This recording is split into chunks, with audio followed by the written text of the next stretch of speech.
तर आपण मुंबईला जसं मायानगरी, स्वप्नांची दुनिया बोलतो, जिथे येऊन सर्व लोक आपले स्वप्न पूर्ण करतात. आणि असंच काही होतं या फॅमिलीमध्ये पण. हा जो माणूस आहे ज्याचं नाव आहे अर्जुन, आणि अर्जुन पण असाच काही आलेला असतो मुंबईमध्ये. आणि आल्यानंतर तो खूप सक्सेसफुल बिझनेसमॅन बनतो आणि त्याच्या लाईफमध्ये खूप काही सर्व चांगलं चालू असतं. लग्न होतं, लग्न झाल्यानंतर त्याला एक पोरगा होतो, ज्या पोराचं नाव ध्रुव असतं आणि त्याच्या वाईफचं नाव नंदिनी. तर हे तिघं पण खूप खुश असतात लाईफमध्ये. सर्व काही चांगलं चालू असतं लाईफमध्ये. काहीच कुठल्या गोष्टीची कमी नसते त्यांच्याकडे. खूप पैसा असतो, इतका पैसा असतो की त्यांच्याकडे एक वेळी 250 ते 300 माणसं काम करत असतात आणि खूप सर्व लाईफ चांगली चालू असते. काही कुठल्याच गोष्टीची कमी नसते त्यांच्या लाईफमध्ये.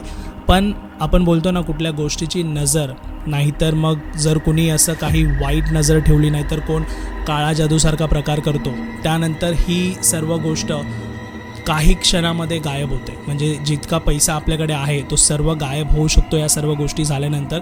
ज्यावेळी ह्यांच्यावरती काळा जादू होतो त्यानंतर जो पण पैसा असतो, जो पण पैसा कमवलेला असतो, जी पण प्रॉपर्टीज वगैरे असतात, सर्व काही निघून जातं. आणि ह्या लोकांकडे एक वेळ अशी येते की ह्यांच्याकडे घर पण नसतं राहायसाठी.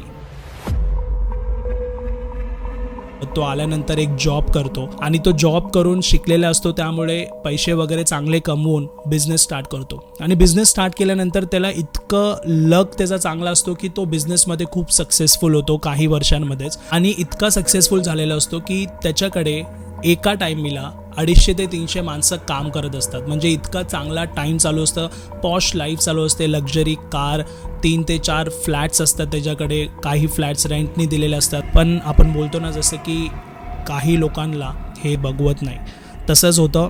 अर्जुनच्या बाजूच्या घरामध्ये एक बाई राहत असते जिचं नाव असतं कुसुम. जे कुसुम, तिचा मुलगा आणि त्याची बायको हे तिघं राहत असतात. आणि कुसुम ही अशी बाई असते जिला काळा जादू वगैरे हा सर्व प्रकार येत असतो. तर एक दिवशी नंदिनी तिच्या घरी काम करत असते किचनमध्ये आणि त्याचवेळी डोरबेल वाजते. डोरबेल वाजल्यानंतर ही बाहेर जाऊन जेव्हा दरवाजा उघडते, बाहेर कोणच नसतं, पण तिच्या पायाकडे ती बघते लिंबू मिरची आणि त्याला एक काळा तावीज बांधलेला असतो. ते बघून ती जोरात ओरडते आणि तिच्या नवऱ्याला म्हणजे अर्जुनला बोलवते. आणि त्याला बोलवल्यानंतर तो ही गोष्ट बघतो आणि बोलतो, अरे हे सर्व काही नाही, हे कोणीतरी टाकलं असेल, असं बोलून तो इग्नोर करतो आणि ती गोष्ट घेऊन तो फेकतो. आता ती गोष्ट तर तो फेकतो, पण त्यांना हे नाही माहिती की त्या दिवशीपासून त्यांच्या घरामध्ये काय प्रकार होणार. नंदिनी ती गोष्ट बघितल्यानंतर विचार करायला लागते की ही काय गोष्ट असेल. पण त्यानंतर आपण बोलतो ना, ज्यावेळी माणसांकडे खूप सारा पैसा असतो त्यावेळी त्या ह्या सर्व गोष्टीकडे लक्ष नाही देत. आणि तेच काही होतं, नंदिनी आणि अर्जुन ह्या सर्व गोष्टींना विसरून नॉर्मल बिहेव करतात आणि त्या गोष्टीकडे ते लोक इग्नोर करतात. आता ज्या दिवशी हे लिंबू मिरची त्यांना दिसते, त्याच रात्री त्यांचा मुलगा ध्रुव झोपलेला असताना त्याला वाटतं की कोणतरी त्याच्या बेडरूममध्ये बघायला लागले त्याला. म्हणजे त्याला वाटतं की त्याच्या रूममध्ये कोणतरी आले आणि त्याला बघतंय. पण तो जेव्हा बघतो, रात्री झोपलेला असताना अंधार असतो, लाईट्स वगैरे ऑन करतो तर कोण नसतं. थोड्या वेळानंतर तो झोपल्यावरती त्याला वाटतं की कोणतरी त्याच्या कानाकडे येऊन बोलायला लागले. तो एकदम घाबरतो आणि बघतो तर कोण नसतं. हे पहिल्या दिवशी होतं. तो घाबरलेला असतो. मग तो जातो त्याच्या आईकडे आणि या सर्व गोष्टी सांगतो. तिथे गेल्यानंतर त्याची आई त्याला बोलते की तू थकलायस म्हणून तुला ह्या सर्व गोष्टी फील होत आहेत, जाऊन आराम कर, असं काही नाही आहे. आता दुसऱ्या दिवशी नंदिनीला तिच्या किचनच्या कट्ट्यावरती सेम लिंबू मिरची आणि तावीत तिच्या कट्ट्यावरती किचनच्या दिसतं.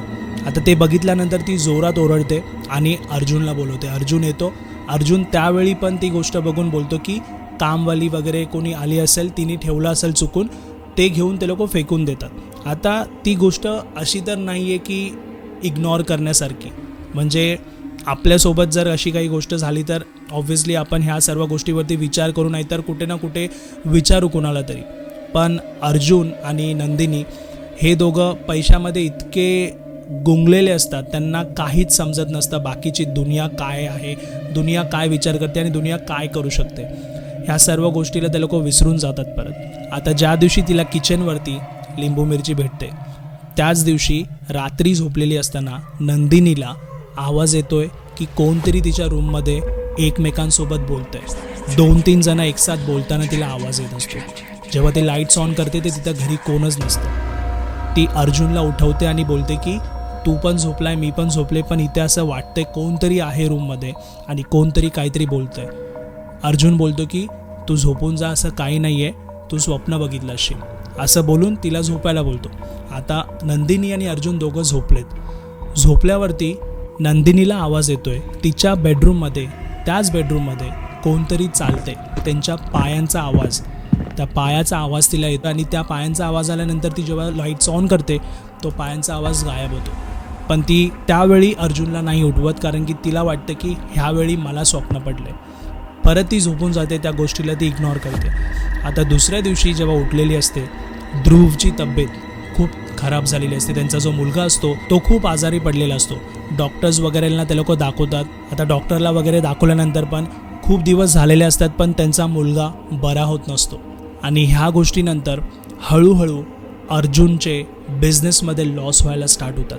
त्याचे जेवढे पण क्लायंट्स असतात ते सर्व क्लायंट्स एक एक करून सोडायला स्टार्ट करतात. आणि ही गोष्ट असते 1 ते 1.5 महिन्याच्या मध्ये. 1 ते 1.5 महिन्यामध्ये त्यांचा मुलगा आजारी पडतो.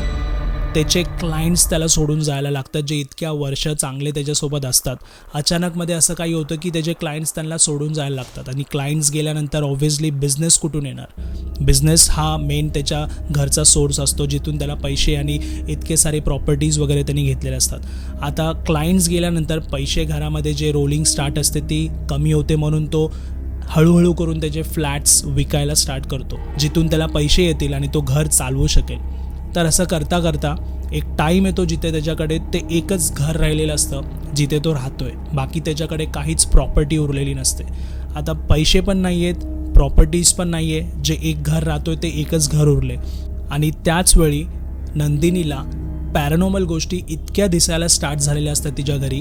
तिला तर लिटरली दिसलेलं असतं की ज्यावेळी ती झोपले, त्या झोपलेल्या असताना तिच्या समोरून एक बाई चालते, तिच्या बेडरूममध्ये फिरते. त्या बेडच्या आसपास ती बाई फिरायला लागली आणि ती काही बोलूच शकत नाही आहे. म्हणजे तिच्या तोंडातून आवाजच निघत नाही आहे, ती काहीच करू नाही शकत आहे. आणि ही गोष्ट ती अर्जुनला पण बोलू नाही शकत आहे, कारण की अर्जुनला या सर्व गोष्टीवरती ट्रस्ट नाही आहे. ह्या दरम्यानमध्ये कुसुम, तिची जी तंत्रविद्या, ती जी काळा जादू करते, ती त्या लेवलला गेलेली असते जिथे त्या घराच्या बाहेर उभी राहून, अर्जुनच्या घराच्या बाहेर उभी राहून ती मंत्र वगैरे बोलायला लागले. म्हणजे तिच्या घराच्या आसपास तिने तावीत वगैरे इतके खोचून ठेवलेले असतात, म्हणजे गाडून ठेवलेले असतात की हर ते तावीत ती गाडायच्या वेळी ना मंत्र वगैरे बोलत असते. आणि त्या गोष्टीला नंदिनी बघत पण असते. तिला दिसतंय की ती बोलते आणि काहीतरी तिथे गाडते. एक दिवशी ध्रुवच्या घरामध्ये ज्यावेळी नंदिनी झाडू मारत असते, आता ह्यांच्याकडे पैसे पण नाही आहेत, त्यामुळे कामवाले लोक पण हे लोक अफोर्ड नाही करू शकत आहे. ज्या घरामध्ये राहत आहेत त्या घरामध्ये स्वतःच नंदिनी काम करायला लागली. आता झाडू मारताना ध्रुवच्या घरामध्ये बेडच्या खाली तिला दिसतं एक लिंबू मिरची, आणि त्या लिंबू मिरचीसोबत ध्रुवचा फोटो, त्या फोटोला केस लावलेत. आणि हे सर्व तिला दिसल्यानंतर ती ध्रुवला विचारते. ध्रुव बोलतो, मला तर नाही माहिती, या सर्व गोष्टीबरोबर मी तर काही नाही करत. आता हे बघितल्यानंतर नंदिनी ह्या गोष्टीला इग्नोर नाही करत, कारण की जोपर्यंत लिंबू मिरची तावीत ह्या गोष्टी बघितल्यानंतर ती इग्नोर करायची. पण ह्यावेळी त्या गोष्टीबरोबर हिला तिच्या मुलाचा फोटो आणि काही केस दिसतात. त्यावेळी ही ह्या गोष्टीला सिरियसली घेते आणि ध्रुव पण आजारी असतो. ह्या सर्व गोष्टी बघितल्यानंतर तिला डाऊट येतो कुसुमवरती, कारण कुसुम काही ना काही गोष्टी करत असते, ते तिला दिसत पण असतं आणि तिला माहिती असतं की ही हा प्रकार करते, काळा जादूचा प्रकार. तर जाते कुसुमच्या घरामध्ये. जेव्हा ती खिडकीमधून आतमध्ये बघते तर आतमध्ये कुसुमनी सर्व ते काळा जादूचा प्रकार मांडलेला असतो आणि तिच्या घरामध्ये सर्व तिच्या फॅमिली मेंबर्सचे फोटो लावलेले असतात आणि त्या फॅमिली मेंबरच्या फोटोच्या समोर काळी बाहुली ठेवलेली असते आणि ती काहीतरी मंत्र वगैरे बोलत असते. हे सर्व बघून नंदिनी घाबरते. घरी येऊन अर्जुनला सांगते. अर्जुन त्या सर्व गोष्टी जाऊन त्या खिडकीतून रेकॉर्ड करतो मोबाईलमध्ये आणि पोलीस स्टेशनला जाऊन हे लोक पोलिसांना सांगून पोलीसवाले येतात आणि तिला अरेस्ट करतात. आता अरेस्ट केल्यानंतर ते लोक एका तांत्रिकाला बोलवतात. अर्जुन, नंदिनी ते लोक एका तांत्रिकाला बोलवतात. तांत्रिक येऊन गंगाजल वगैरे शिंपडतो घरामध्ये सर्व, आणि तो आल्यावरतीच बोलतो की तुमचा घराचा हर एक कोना नेगेटिव्ह झाला आहे. हर एक कोण्यामधून ना काही ना काही नेगेटिव्ह शक्ती लपले आणि त्यामुळे तुमच्या घरामध्ये इतके सर्व प्रॉब्लेम झाले. तर तो तांत्रिक घरामध्ये गंगाजल वगैरे शिंपडतो आणि मंत्र वगैरे बोलतो आणि खूप साऱ्या गोष्टी काही करतो. त्यानंतर तो बोलतो आता ती काळा जादू तर नाही राहिले, पण त्याचा प्रभाव हा कमी नाही होणार. तुम्हाला खूप साऱ्या गोष्टी आता पण दिसतील, पण तुम्हाला त्या इग्नोर करायच्यात. तर हे बोलून तो जातो. पण तो गेल्यानंतर परत दुसऱ्या दिवशी नंदिनीला तिच्या किचनवरती लिंबू मिरची आणि तावीत दिसतं. हे बघितल्यानंतर ती परत त्या तांत्रिकाला बोलते.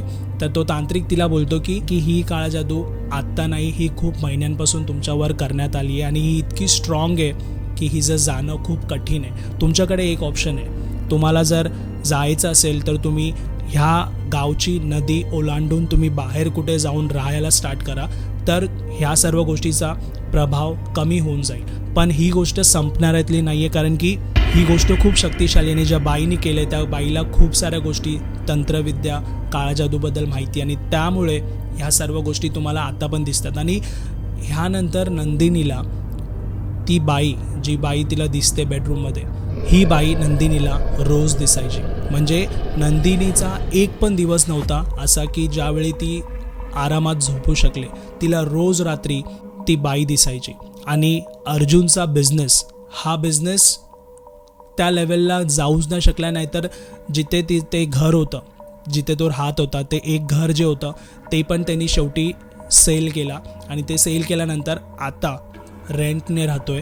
त्यांच्याकडे पैसा नाही आहे. तो जॉब करतोय आणि पैसे जितके येतात त्यांची फॅमिलीचं, मुलाचं शिक्षण वगैरे जे पण आहे त्यामध्ये तो खर्च करतोय. त्याचं चुकलं इथेच की ज्यावेळी ह्या सर्व काळा जादूचा प्रकार होत होता त्यावेळी त्यांनी ह्या गोष्टीला इग्नोर केलं. जर त्याच वेळी त्यांनी ह्या गोष्टीला सिरियसली घेतलं असतं तर होऊ शकतं काही ना काही सोल्युशन मिळालं असतं आणि ॲटलिस्ट त्याचा बिझनेस जो चालू होता तो तरी चालू राहिला असता. म्हणजे त्याचं घर वगैरे राहिलं असतं. आज त्याच्याकडे काहीच नाही आहे आणि त्याची बायको आणि मुलगा इतकं घाबरलेत आणि ह्या गोष्टीनंतर त्यांना लाईफमध्ये इतकं काही कळलं आहे लोकांबद्दल की लोक काय लेवलपर्यंत जाऊन करू शकतात गोष्टी.